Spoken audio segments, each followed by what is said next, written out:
video, we're going to use Minitab to create a frequency table or frequency distribution.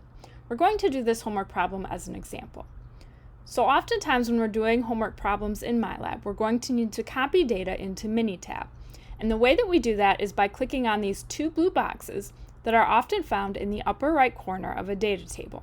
So I click on those and then I click Copy to Clipboard. This box pops up.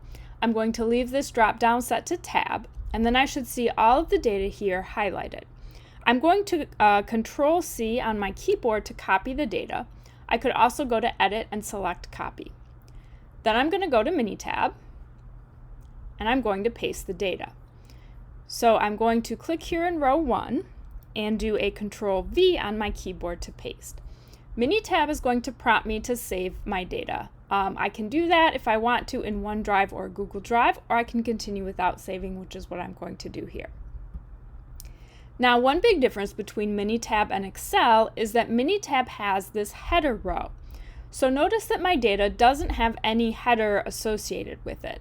I don't have any label that tells me what this column of data is. If I did, then I would paste that into this gray box at the top. Minitab will help you out if it thinks that your data has a header row or if it thinks that it doesn't and you did it incorrectly. So now what I'm going to do to make my frequency distribution is I'm going to go to the top here and I'm going to go to Stat, and then I'm going to go down to Tables. Then I'm going to click on Tally Individual Variables. Now what I'm going to do is I need to select the column that has the data that I want to make a frequency distribution of. Now I only have one column of data here in my spreadsheet, but if I had multiple columns, they would all be listed here and I would need to select the right one. So my data is in column 1. Now to put it in the variables box, I click on it to highlight it and then I click select, and that's where it will go.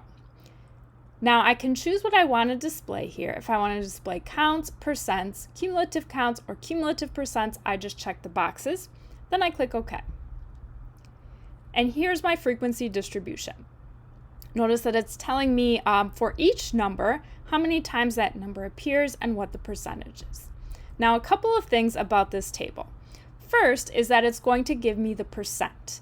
When you're doing MyLab problems, most of the time, instead of entering the percent as a number like 13.33, it will want to enter that as a decimal. So that would be 0.1333. So pay attention to that. It doesn't want the percent itself, it wants the decimal version of the percent. So you will need to convert by moving the decimal point 2 places. Another thing to note is that any number that doesn't appear in the table is skipped. So here I see 0 and 2, I don't have a 1. That means that there were 0 ones in my data set. And so when I go back to do my homework problem, I don't need this anymore. For the data value of 1, I would enter that as frequency of 0. And then I can go through and enter the rest of these counts to do the rest of my homework problem, and that's how you make a frequency distribution or frequency table in Minitab.